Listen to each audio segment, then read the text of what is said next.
प्रिय दर्शकों, प्रस्तुत है एक ऐसी कथा जो आपको भावनाओं के चरम पर पहुंचा देगी।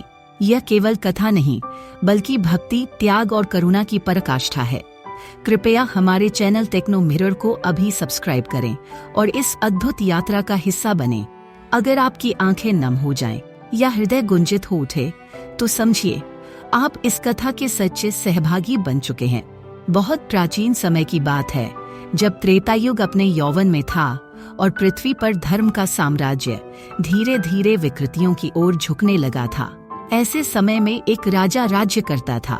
राजा मोरध्वज, वह केवल राजसी वैभव का स्वामी नहीं था, बल्कि धर्म, भक्ति और दानशीलता का साक्षात रूप था।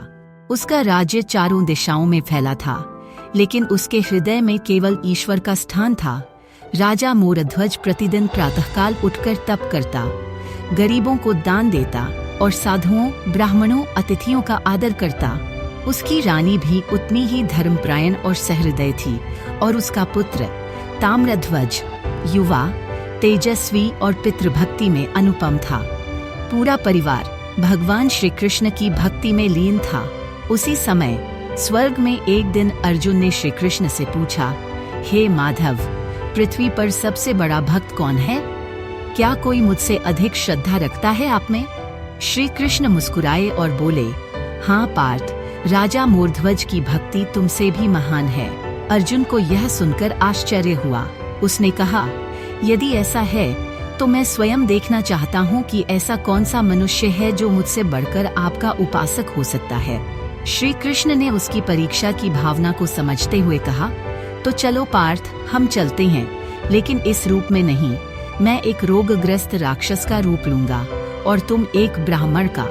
हम राजा मोरध्वज की परीक्षा लेंगे। श्री कृष्ण ने राक्षस का विकराल रूप धारण कर लिया।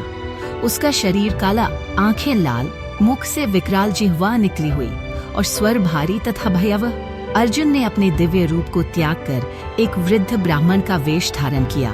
वे दोनों पृथ्वी पर उतरे और राजा मोरध्वज के द्वार पर पहुंचे। राजा उस समय अपने कक्ष में ध्यानरत थे।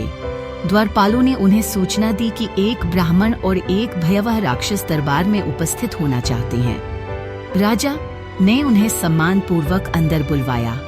राक्षस स्वर में बोला, हे राजन, मैं एक दुर्लभ योग साधना कर रहा हूँ।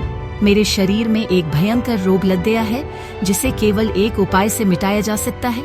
यदि मैं किसी राजा के पुत्र का ताजा मानव मांस खाऊं, तब मेरा रोग समाप्त हो सकता है। राजा ने तुरंत कहा, कहिए, मैं क्या कर सकता हूँ? राक्षस बोला, तुम्हारा पुत्र ताम्रध्वज यदि तुम्हारे और तुम्हारी पत्नी के हाथों से आरी से 2 भागों में चिरा जाए और उसका एक भाग मुझे खिला दिया जाए, तो मेरा रोग शांत हो जाएगा। लेकिन ध्यान रहे, यह सब करते समय तुम्हारे या रानी की आंखों में एक भी आंसू नहीं आना चाहिए, नहीं तो साधना विफल हो जाएगी।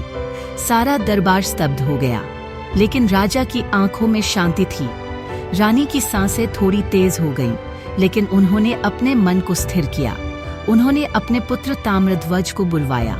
ताम्रध्वज जब यह सुनता है, तो बिना एक पल की देरी किए कहता है, पिताश्री, यह सौभाग्य की बात है कि मेरे शरीर से किसी का कल्याण हो सकता है। यह जीवन तो ईश्वर का है, उसे अर्पित करना ही मेरा धर्म है। राजा, रानी और पुत्र तीनों ने स्नान किया, पूजा की और ईश्वर का स्मरण करते हुए एक विशिष्ट मंडप में गए। एक काष्ठ का पटरा लाया गया, जिस पर ताम्रध्वज को लेटाया गया। रानी ने उसके माथे पर चंदन लगाया और गालों पर प्रेम से हाथ फेरा। राजा ने हाथ में आरी ली। सारी प्रजा, दरबार, दास दासी, मंत्रीगण सब स्तब्ध थे। कोई कुछ बोल नहीं रहा था, जैसे समय रुक गया हो। राजा और रानी ने मिलकर पुत्र पर आरी चलाई। पहली चीख के साथ कुछ लोग मूर्छित हो गए, लेकिन राजा और रानी के चेहरे पर आंसुओं की जगह केवल समर्पण था। लेकिन जब आरी मध्य तक पहुंची, रानी की आंखों में एक बूंद आंसू छलक पड़ी। श्री कृष्ण ने तुरंत कहा, रानी, तुम रो पड़ी, यह क्या किया? तुम्हारी भक्ति अपूर्ण रह गई। रानी ने सिर झुकाकर कहा, प्रभु, मैं रोई नहीं इसलिए कि मेरा पुत्र मर रहा है। मैं रोई इसलिए कि यह मुझे असह्य लगा कि मेरा पुत्र आधा काटा जा रहा है। क्यों न उसका संपूर्ण शरीर आपको समर्पित कर देती। मैं तो उसे पूर्ण समर्पित करना चाहती थी। आधे में बंटना मेरी भक्ति को तोड़ रहा था। श्री कृष्ण की आंखें भर आईं। उन्होंने और अर्जुन ने अपने असली रूप में प्रकट होकर राजा, रानी और ताम्रध्वज को प्रणाम किया। श्री कृष्ण ने कहा, हे भक्तराज, आज तुमने ऐसा त्याग किया है जो देवताओं में भी दुर्लभ है। तुम्हारी भक्ति की सीमा नहीं, तुम्हारा पुत्र पुनः जीवित हो जाएगा। राजा और रानी ने देखा, उनका पुत्र उठ बैठा है। शरीर पर कोई घाव नहीं, कोई रक्त नहीं। पूरा मंडप भगवान की जय जयकार से गूंज उठा। अर्जुन श्री कृष्ण के चरणों में गिर पड़ा और कहा, हे प्रभु, मेरा गर्व चूर हो गया। आज मैंने सच्ची भक्ति देखी है। श्री कृष्ण ने मोरध्वज को आशीर्वाद दिया, तुम्हारा नाम युगों तक लिया जाएगा। तुम्हारा राज्य धर्म, भक्ति और प्रेम का प्रतीक बन जाएगा। तुम्हारे वंशज भी पुण्यात्मा होंगे। यह कथा अब आरंभ हुई है, भक्ति की उस ऊंचाई की जिसे केवल त्याग और प्रेम से ही छुआ जा सकता है। राजा मोरध्वज के राजप्रासाद में उस दिन एक अद्भुत शांति थी, मानो प्रकृति भी उस क्षण की गरिमा को नमन कर रही हो। आकाश में बादल रुक गए थे, पक्षियों का कलर थम गया था और वायु भी सहमी सहमी सी प्रतीत हो रही थी, जैसे संपूर्ण ब्रह्मांड उस अप्रत्याशित बलिदान की गवाही देने को ठहर गया हो। राजा और रानी अपने पुत्र ताम्रध्वज के शव के पास खड़े थे, परंतु उनके मुखमंडल पर कोई भय, ग्लानि या पश्चाताप नहीं था। वहाँ था केवल एक निर्विकार समर्पण, भगवान के प्रति, धर्म के प्रति और अपने कर्तव्य के प्रति। रानी की आंखों से जो अश्रु निकले थे, वे किसी सांसारिक ममता के कारण नहीं थे, बल्कि भक्ति की उस चरम भावना के थे जहाँ आधा समर्पण अधूरा लगता है। श्री कृष्ण अपनी वास्तविक दिव्य मूर्ति में प्रकट हो चुके थे। उनका मुख तेज से दैदीप्यमान था और आंखों में करुणा की नदियां बह रही थी। उनके साथ अर्जुन भी खड़ा था, मस्तक झुकाए, मौन, भाव विभोर। हे रानी, श्री कृष्ण ने कहा, तुम्हारे आंसू ने मेरी लीला की परीक्षा को अधूरा कर दिया। तुम्हारे नेत्रों से अश्रु बह निकले, वह नियम का उल्लंघन था। रानी ने भूमि की ओर दृष्टि डाली और कहा, प्रभु, मैं रोई इसलिए नहीं कि मेरा पुत्र ताम्रध्वज मारा गया। मैं रोई इसलिए कि हमें उससे केवल आधा ही भाग समर्पित करने को कहा गया। मेरी भक्ति अधूरी प्रतीत हुई। यदि मेरे पुत्र का जीवन ही ईश्वर को अर्पित करना था, तो पूर्ण समर्पण ही सच्ची आहुति होती। यही विचार मेरी आंखों से बह निकला। श्री कृष्ण की आंखें भर आईं। उन्होंने कहा, हे सती, तुमने भक्ति की परिभाषा को ही बदल दिया है। यह केवल प्रेम नहीं, यह तो वह सर्वोच्च समर्पण है जो न तो शरीर की पीड़ा से डगमगाता है, न ममता की बाढ़ से बह जाता है। श्री कृष्ण ने एक मुस्कान के साथ अपने हाथ उठाए और ताम्रध्वज के शरीर पर दृष्टि डाली। उत्तिष्ठ पुत्र, उन्होंने कहा, तेरा तप पूर्ण हुआ। तेरी मृत्यु केवल एक परीक्षा थी, जीवन की नहीं। तुरंत ही ताम्रध्वज का शरीर स्पंदित होने लगा। क्षण भर में वह उठकर बैठ गया। उसकी आंखों में दिव्यता थी, शरीर पर कोई घाव नहीं था। उसकी माँ और पिता की आंखों से इस बार भी आंसू निकले, परंतु वे आंसू थे आनंद के, विजय के और प्रभु की करुणा के। प्रासाद में उपस्थित समस्त जनमानस में हर्ष की लहर दौड़ गई। जयकारों की ध्वनि गूंजने लगी। राजा मोरध्वज की जय, ताम्रध्वज की जय, श्री कृष्ण भगवान की जय। अर्जुन अपने घुटनों पर गिर पड़ा। उसने श्री कृष्ण से कहा, प्रभु, आज मेरा अभिमान चूर चूर हो गया। मुझे लगता था कि मैं आपके प्रेम का सर्वोच्च अधिकारी हूँ, परंतु आज मैंने जाना कि भक्ति का शिखर कहाँ होता है। श्री कृष्ण ने अर्जुन को उठाया और कहा, हे पार्थ, आज तुमने जो देखा वही सच्ची भक्ति का स्वरूप है। राजा मोरध्वज और उनकी पत्नी ने न केवल अपने पुत्र का जीवन बल्कि अपनी आत्मा तक अर्पित कर दी। यही है निष्काम प्रेम, निष्कलंक समर्पण। इसके पश्चात श्री कृष्ण ने राजमहल में एक विशेष यज्ञ का आयोजन किया, जिसमें समस्त नगरवासी आमंत्रित किए गए। उस यज्ञ में मोरध्वज परिवार को आशीर्वाद मिला। उनके वंश में सदैव धर्म की रक्षा होगी और उनकी कथा युगों युगों तक भक्तों को प्रेरित करती रहेगी। यज्ञ के पश्चात श्री कृष्ण ने मोरध्वज से कहा, अब समय है कि मैं तुम्हें उस सत्य से अवगत कराऊं जिसके लिए यह परीक्षा ली गई। मैं जानता था कि तुम्हारी भक्ति अतुलनीय है, परंतु आज मैंने उसे प्रत्यक्ष देखा। तुम्हारा नाम त्रिलोकों में अमर रहेगा। राजा मोरध्वज ने हाथ जोड़कर कहा, प्रभु, मुझे केवल एक ही वर चाहिए, अगला जन्म भी आपके चरणों में हो। श्री कृष्ण मुस्कुराए और कहा, तथास्तु।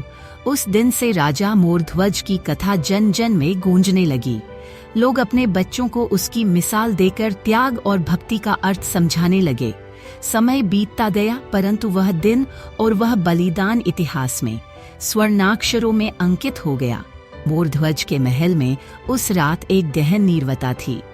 यद्यपि नगर में उत्सव की भावना व्याप्त थी, किंतु राजा और रानी के अंतःकरण में जो अनुभूति थी वह सांसारिक उल्लास से परे थी।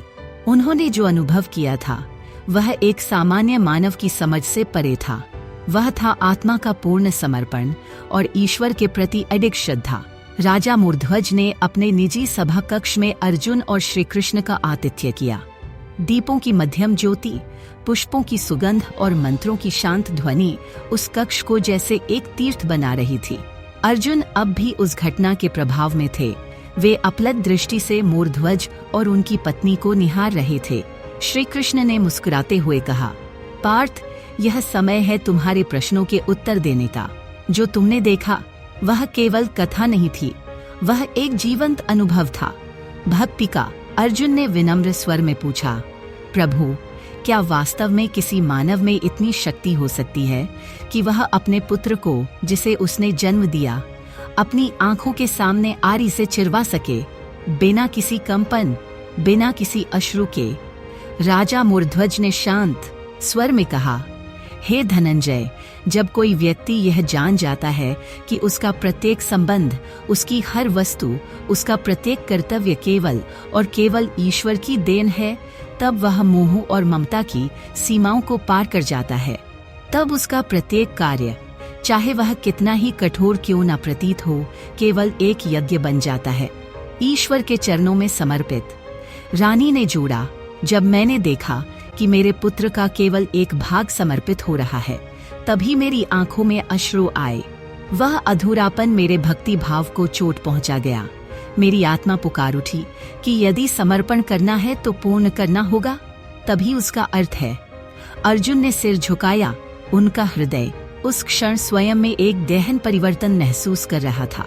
उनका मन, जो अब तक युद्ध और विजय में बंधा था, वह अब त्याग और समर्पण की ओर झुकने लगा था।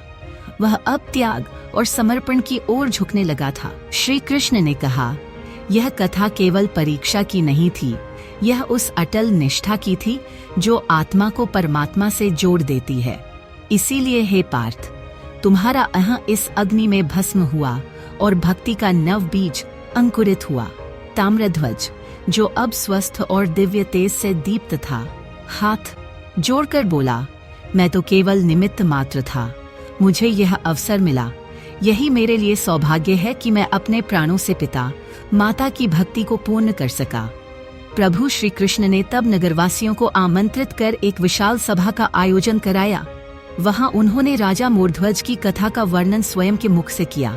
उन्होंने कहा, अब जब धर्म डगमगाएगा, जब जब भक्ति कमजोर पड़ेगी, तब तब राजा मोरध्वज की गाथा लोगों को स्मरण कराएगी कि सच्ची भक्ति क्या होती है। सभा में उपस्थित सभी जन भाव विभोर थे।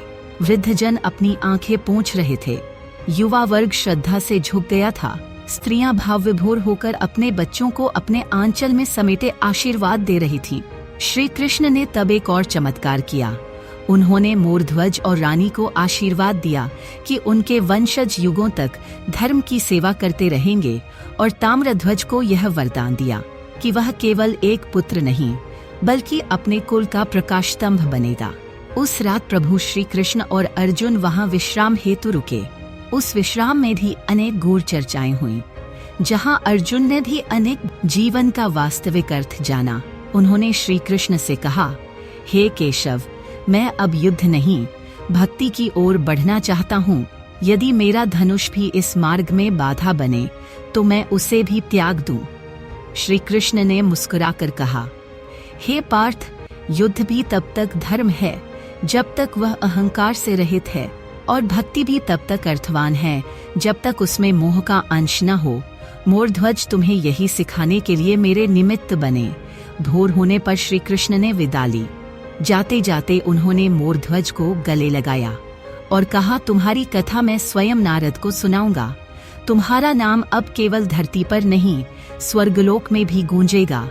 मोरध्वज ने उनके चरण स्पर्श किए और रानी ने अपने अश्रुओं को फिर रोक न सकी, परंतु इस बार वे अश्रु पीड़ा के नहीं, अनुग्रह और कृपा के थे। उस दिन से मोरध्वज का नाम केवल एक राजा के रूप में नहीं, बल्कि भक्ति के चरम स्वरूप के प्रतीक रूप में लिया जाने लगा। उनकी कहानी केवल श्रोताओं को नहीं, आत्मा को आंदोलित करने वाली बन गई। राजा मोरध्वज की कथा अब नगर की सीमाओं से निकलकर दूर दराज के गांवों तक पहुंचने लगी थी। उनके बलिदान और भक्ति की यह अप्रतिम गाथा जनमानस में श्रद्धा और प्रेरणा का स्रोत बन चुकी थी। नगर में स्थित विशाल शिव मंदिर में प्रतिदिन लोग एकत्र होकर मोरध्वज की कथा श्रवण करते और उनके परिवार के प्रति आदर प्रकट करते। इस बीच अर्जुन के हृदय में चल रहा द्वंद्व अब शांत हो चला था। उन्होंने अब तक धर्म को केवल रणभूमि में देखा था, परंतु अब उन्होंने जाना कि धर्म का सबसे बड़ा रूप त्याग, भक्ति और करुणा में निहित होता है। श्री कृष्ण ने अर्जुन को एकांत में बुलाया और उनसे कहा, पार्थ, संसार में जितनी शक्ति धनुष में है, उससे कहीं अधिक शक्ति उस हाथ में है जो ईश्वर के समक्ष समर्पण करता है। मोरध्वज का उदाहरण इसलिए अनंतकाल तक अमर रहेगा। अर्जुन ने उत्तर दिया, प्रभु, मैं अब जान गया हूँ कि धर्म केवल शस्त्र चलाने में नहीं, हृदय में भक्ति जलाने में है। राजा मोरध्वज का चरित्र मुझ में वह ज्योति जगा गया है जो मेरे शौर्य से कहीं अधिक उज्जवल है। इसी बीच राजा मोरध्वज और रानी रत्नावती ने निर्णय लिया कि वे नगर में एक धर्मशाला, एक गुरुकुल और एक अन्य क्षेत्र की स्थापना करेंगे, जहां हर कोई, चाहे वह किसी वर्ण, जाति या पंथ का हो, अन्न, ज्ञान और शरण पा सके। नगर के बाहर एक विशाल भूमि को चयनित किया गया और वहां पर निर्माण आरंभ हुआ। नगरवासी श्रमदान में जुटे और स्वयं राजा तथा रानी ने भी ईंटें उठाई, कंधों पर गारा। यह दृश्य देखकर नगर के वृद्ध भी प्रेरित हुए और बालक भी मिट्टी से खेलते हुए उसे सेवा का माध्यम मानने लगे। श्री कृष्ण ने मुस्कुराकर कहा, यह वही भूमि है जहां धर्म का वृक्ष अंकुरित हुआ है। अब यह वृक्ष छाया भी देगा और फल भी। एक दिन नारद मुनि, जो ब्रह्मलोक से पृथ्वी भ्रमण पर निकले थे, मोरध्वज की कथा सुनकर स्वयं राजा से मिलने आए। राजा ने उन्हें ससम्मान स्थान दिया और जब नारद ने उनकी कथा की पुष्टि श्री कृष्ण से की, तो श्री कृष्ण ने हर्षित होकर कहा, हे देवर्षि, मैंने जब जब धर्म की रक्षा हेतु अवतार लिया, तब तब मुझे ऐसे ही भक्तों की आवश्यकता रही है। राजा मोरध्वज का यह त्याग न केवल पृथ्वी पर बल्कि स्वर्ग और ब्रह्मलोक तक अनुकरणीय है। नारद मुनि ने वह कथा ब्रह्मा जी को सुनाई और ब्रह्मा जी ने अपने ध्यान में राजा की भक्ति को अनुभव कर कहा, जो राजा अपने पुत्र को भी ईश्वर को समर्पित कर दे, वह केवल राजा नहीं, वह ऋषि के समान पूज्य है। उधर ताम्रध्वज अब केवल एक राजकुमार नहीं रहा, उसमें अद्भुत धैर्य, करुणा और सेवा का भाव विकसित हो गया था। वह अब युवाओं को धर्म, संयम और ज्ञान का पाठ पढ़ाने लगा था।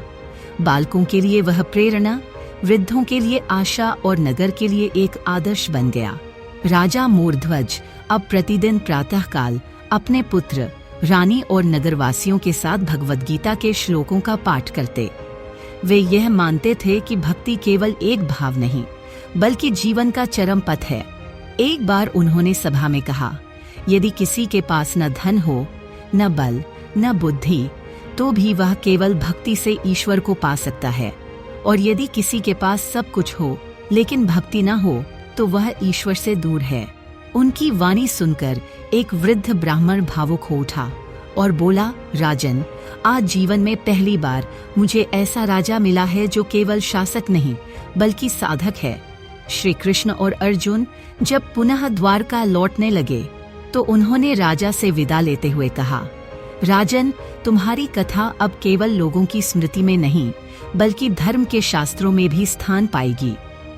यह गाथा युगों युगों तक भक्ति का पथ प्रदर्शक बनकर जीवित रहेगी। राजा ने श्री कृष्ण के चरणों में झुककर कहा, प्रभु, जो कुछ भी मैंने किया वह आपकी कृपा से ही संभव हुआ। यदि आपके माध्यम से यह परीक्षा नहीं होती तो शायद मैं भी इस जीवन का सर्वोत्तम उद्देश्य न जान पाता। श्री कृष्ण ने हंसते हुए कहा, तुम्हारी भक्ति ने ही मुझे तुम्हारे पास खींचा। यह परीक्षा मैंने नहीं ली, तुम्हारे हृदय ने स्वयं ली और तुम उसमें उत्तीर्ण हुए। अर्जुन ने राजा को गले लगाया और कहा, राजन, आज मैं अपने हृदय में एक नया योद्धा लिए जा रहा हूँ। वह योद्धा जो भक्ति से जीतता है, जो मोह से नहीं डरता और जो त्याग से बलवान होता है। श्री कृष्ण और अर्जुन के जाते ही नगरवासियों ने मोरध्वज और रानी को धर्मराज और धर्ममाता का संबोधन देना प्रारंभ कर दिया। यह अब केवल एक राजा का राज्य नहीं था, यह एक भक्ति का तीर्थ बन चुका था। श्री कृष्ण और अर्जुन के प्रस्थान के कुछ ही दिन बाद नगर में एक दुर्लभ घटना घटित हुई। एक तेजस्वी साधु, जिनके वस्त्र जर्जर परंतु मुखमंडल तेजस्वी था, मोरध्वज के दरबार में आए। उन्होंने घोषणा की, हे धर्मराज, मैं हिमालय से तप कर लौटा हूँ। आपके त्याग और भक्ति की गाथा सुनकर यहाँ आया हूँ। मुझे आपसे नहीं, आपके पुत्र से सेवा लेनी है। राजा ने आदर पूर्वक साधु को प्रणाम किया और रानी सहित उपस्थित हुए। साधु ने ताम्रध्वज की ओर इशारा करते हुए कहा, यदि यह सत्य है कि तुमने अपने पुत्र को ईश्वर हेतु चीर डाला था, तो अब भी तुम्हारा पुत्र वही सेवा करने को तत्पर होगा। ताम्रध्वज बिना कुछ कहे आगे आया और बोला, स्वामी, मेरी देह और जीवन धर्म के लिए समर्पित है। जो सेवा आप कहेंगे मैं वही करूँगा। साधु मुस्कुराए, तब मुझे तुम्हारे हाथों का जल चाहिए, परंतु वह तब तक नहीं जब तक तुम मेरे प्रश्न का उत्तर नहीं देते। तुमने मृत्यु को इतने निकट से देखा है, क्या मृत्यु से बड़ा कोई सत्य है? ताम्रध्वज ने उत्तर दिया, मृत्यु सत्य है, परंतु उससे बड़ा सत्य भक्ति है। मृत्यु तन का अंत है, भक्ति जीवन का आरंभ। साधु की आंखें नम हो गईं। उन्होंने ताम्रध्वज को गले लगाया और कहा, तुम्हारा जन्म केवल राज्य संचालन हेतु नहीं, धर्म की स्थापनार्थ हुआ है। तुम्हारे पिता ने जो परंपरा स्थापित की है, तुम उसे और विस्तृत करोगे। उसी दिन मोरध्वज ने नगर में धर्मपथ यात्रा का आयोजन किया, जहां सैकड़ों भक्त एकत्र हुए। सभी ने भक्ति, सेवा और त्याग की शपथ ली। नगर की गलियों में केवल भजन कीर्तन और वैदिक मंत्रों की ध्वनि गूंजने लगी। एक रात्रि को जब राजा मोरध्वज ध्यानस्थ थे, उन्हें स्वप्न में भगवान विष्णु के दर्शन हुए। प्रभु ने कहा, हे भक्त, तुमने अपने जीवन के प्रत्येक क्षण को धर्ममय किया है। अब समय आ गया है कि तुम अपने राज्य को आगे बढ़ाकर संपूर्ण भारत को भक्ति से आलोकित करो। सुबह होते ही राजा ने रानी और पुत्र से परामर्श किया और निर्णय लिया कि वह अब संन्यास लेंगे। उन्होंने राज्य का कार्यभार ताम्रध्वज को सौंपने का निश्चय किया। रानी रत्नावती ने हर्षित होकर कहा, यह पुत्र अब राज्य को केवल स्वर्ण से नहीं, धर्म से समृद्ध करेगा। राजा मोरध्वज ने एक विशेष सभा बुलाई, जिसमें नगर के समस्त नागरिक उपस्थित हुए। उन्होंने वहां घोषणा की, आज से यह राज्य ताम्रध्वज के हाथों में है। वह न केवल मेरा पुत्र है, बल्कि मेरा धर्म भी है। ताम्रध्वज ने चरण स्पर्श कर कहा, पिताश्री, मैं प्रतिज्ञा करता हूँ कि यह राज्य धर्म के पथ से कभी विचलित नहीं होगा। मेरी तलवार न्याय के लिए उठेगी और मेरा हृदय भक्ति से भरपूर रहेगा। राजा मोरध्वज और रानी रत्नावती ने संन्यास ग्रहण किया और हिमालय की ओर प्रस्थान किया। विदा के समय समस्त नगरवासियों की आंखें अश्रुपूरित थीं, परंतु हृदय गर्व से भरे हुए। अंततः जिस भूमि पर धर्म ने जन्म लिया था, वहां से राजा स्वयं धर्म के मार्ग पर निकल पड़े। उन्होंने नदियों, पर्वतों और आश्रमों में वर्षों तक तप किया। उनका जीवन अब एक साधक का था, जो राजपाट छोड़कर ईश्वर की खोज में था। हिमालय की एक तंदर में ध्यानस्थ रहते हुए एक दिन मोरध्वज को पुनः श्री कृष्ण के दर्शन हुए। प्रभु ने कहा, राजन, तुम्हारे जीवन की प्रत्येक परीक्षा तुमने बिना संदेह के पार की। अब समय है कि तुम मेरे धाम आओ, जहां तुम्हें वह स्थान मिलेगा जो केवल सत्य, धर्म और भक्ति के पूर्ण योग से प्राप्त होता है। मोरध्वज ने मुस्कुराकर आंखें मूंद ली। उनका शरीर वहीं समाधिस्थ हो गया और उनके चारों ओर तेज प्रकाशित हुआ। आकाश में देवताओं ने पुष्पवर्षा की और पृथ्वी पर भक्ति का नया युग प्रारंभ हुआ।